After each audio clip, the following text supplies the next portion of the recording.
মেয়েদের বিপিএল এবারে মাঠে গড়াতে যাচ্ছে আগামী ফেব্রুয়ারি মাসে, তেমনটাই জানিয়েছেন বিসিবির বোর্ড ডিরেক্টর নাজমুল আবেদিন ফাহিম। কি ইনফরমেশন ইমেল আপনার কাছে আছে, আসলে ফরম্যাটটা কী হবে? অনেকেই জানতে চাচ্ছেন যে আমরা এখন অব্দি জেনেছি 3টা দল খেলবে শুরুর আসরে। এটা আসলে একটা কি বলবো, যে টেলিভিশন ট্রান্সমিশনে যাওয়ার আগে টেস্ট ট্রান্সমিশন হয় ওইরকমই কিছু একটা কিনা, বা এটা ফুল ফ্লেজেড টুর্নামেন্ট তো আমরা মনে হয় বলতে পারি কিনা আসলে, কারণ যেহেতু 3টা দল ডাবল লেগে খেলবে, 2টো দল ফাইনালে যাবে, স্ট্রাকচারটা কি হতে যাচ্ছে? না, পূর্ণাঙ্গ একটা বিপিএল দেখতে আমরা পাবো আশা করি। আর বিসিবির এটা অবশ্যই একটা ভালো উদ্যোগ। মানে নারী ক্রিকেটাররাই অনেকদিন চাচ্ছিল যে তাদের এমন একটা টুর্নামেন্ট হোক। আমরা যদি দেখি তাদের প্র্যাকটিসের কথা, তবে এখানে সবচেয়ে ইম্পর্টেন্ট হচ্ছে কি, মেয়েরা তো ম্যাচ খেলতে পায় না অনেক বেশি, আর আপনি যত বেশি ম্যাচ পাবেন তত বেশি শিখবেন। আর আজকে সকালেই একজন বিসিবি কর্তার সঙ্গে আবার কথা হচ্ছিল যে নারীদের নারীদের বিপিএলটা নিয়ে। তো তিনি যা জানাচ্ছিলেন আসলে খুব দ্রুত, মানে উইন্ডিজের তো আপাতত বাংলাদেশের জাতীয় দল রয়েছে, আর মেয়েদের আন্ডার-19 দলটা আপাতত বিশ্বকাপ খেলছে। 250-টিরও বেশি ডিজাইন অপশন নিয়ে ওয়ালটন স্মার্ট ফ্রিজ, বোঝে আপনার প্রয়োজন। তো এই সিরিজটা শেষেই বিপিএলটা শুরু করার প্ল্যান, মানে মেয়েদের বিপিএল। আপনি বলছিলেন ওখানে 3টা দল থাকবে, তবে দল হিসাবে আগে আগ্রহ জানিয়েছে রংপুর রাইডার্স আর বরিশাল। আর খুব সম্ভবত প্রত্যেক দলে একজন করে বিদেশি ক্রিকেটার দেখা যাবে। প্রথমবার তো এই জন্য হয়তো বিদেশি ক্রিকেটারের আধিক্য নেই, তবে এটা কিন্তু একটা ভালো দিকও। আপনি একজন ওভারসিজ থাকলে হবে কি, ওই তার সঙ্গে বাংলাদেশের তরুণ ক্রিকেটার মানে উঠতি ক্রিকেটাররা ড্রেসিং রুমটা শেয়ার করতে পারবে, অনেক কিছু শিখতে পারবে, আর নিজেরাও অনেক বেশি সুযোগ পাবে। আপনি যদি 3জন-4জন করে বিদেশি খেলান, তাহলে দেশি ক্রিকেটাররা অনেক বেশি ম্যাচ পাবে না। তো এটা একটা ভালো দিক হতে পারে। আর এখানে আমার হচ্ছে ব্র্যান্ডিংটা খুব ইম্পর্টেন্ট হবে রাফি। মানে বিরাট কোহলি যে পরিশ্রমটা করেছেন, বা আরসিবি যে পরিশ্রমটা করেছেন, সেই ট্যাগটা কিন্তু স্মৃতি মান্ধানারা নিয়ে খেলেছেন, যেটা আমার মনে হচ্ছে যে ইম্পর্টেন্ট।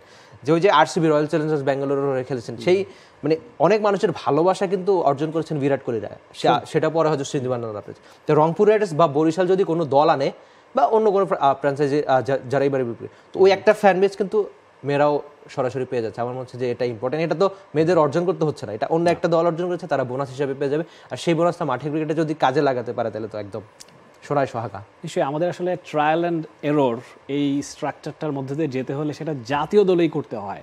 ছেলেদের ক্রিকেটে তো সেটা ছিলই, মেয়েদের দলেও আরও বেশি, যেহেতু মেয়েদের আসলে ফ্র্যাঞ্চাইজি লিগ নেই, পিপিএল নেই।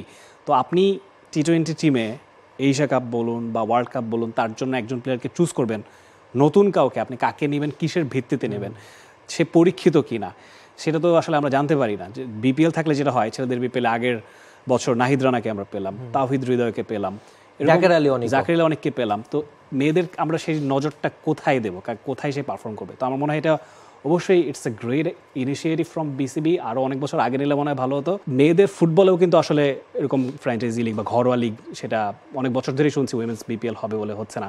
তো ও সব ফর্মেট, সব খেলাতেই আসলে এই মেয়েদের অংশগ্রহণ, এটা কিন্তু একটা ইনক্লুসিভনেসের পরিচয়, যেটা এই সরকারের কাছ থেকে আমাদের অনেক প্রত্যাশা, যে অন্তর্ভুক্তিমূলক হওয়া সব সেক্টরে, শুধুমাত্র স্পোর্টসে তো না। তো বিপিএলের থ্রুতে যেহেতু আমরা দেখেছি যে এইবারে অনেক রকমের ইনিশিয়েটিভ নেওয়া হয়েছে, শুধুমাত্র ক্রিকেটের মধ্যে গণ্ডিবদ্ধ না হওয়ার থেকে আরও অনেক কিছু এখানে এসেছে। তো এটা একটা নতুন দিক অবশ্যই। আর সেটা তো বটেই। আর রাফি, আপনি বলছিলেন যে একজন ক্রিকেটারকে আপনি কীভাবে চিনবেন।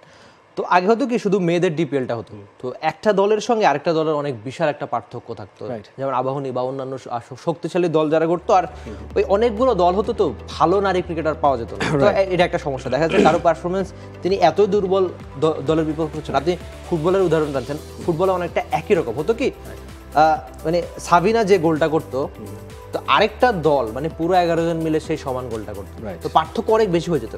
তো অন্তত যেহেতু 3টা দল, তো 3টা দলই প্রায় সমশক্তির হবে অন্তত, আমি বিশ্বাস করি। যেহেতু খুব বেশি ক্রিকেটার ভাগাভাগি হওয়ার সুযোগ রয়েছে। যদি এখানে 6টা-7টা দল হতো, তাহলে দেখা গেছে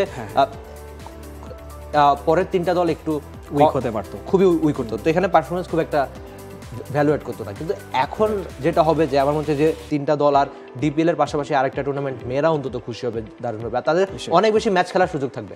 অবশ্যই আমরা লাস্ট ডিপিএল এ দেখেছি, এবং মেয়েদের ফার্স্ট ক্লাসও শুরু হয়েছে, সেখানেও কিন্তু নিগার সুলতানা জ্যোতিদের আমরা চমৎকার পারফরমেন্স দেখেছি।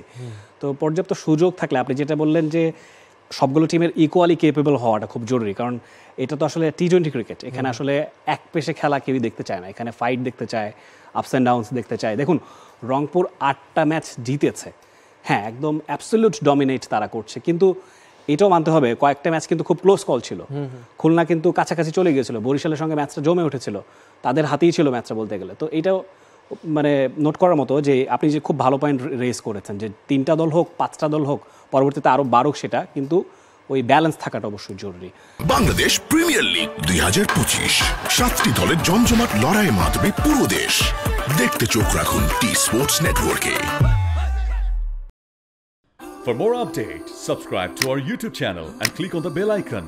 Follow us on Facebook and Instagram. Download T-Sports app to enjoy exciting games and highlights. Visit tsports.com.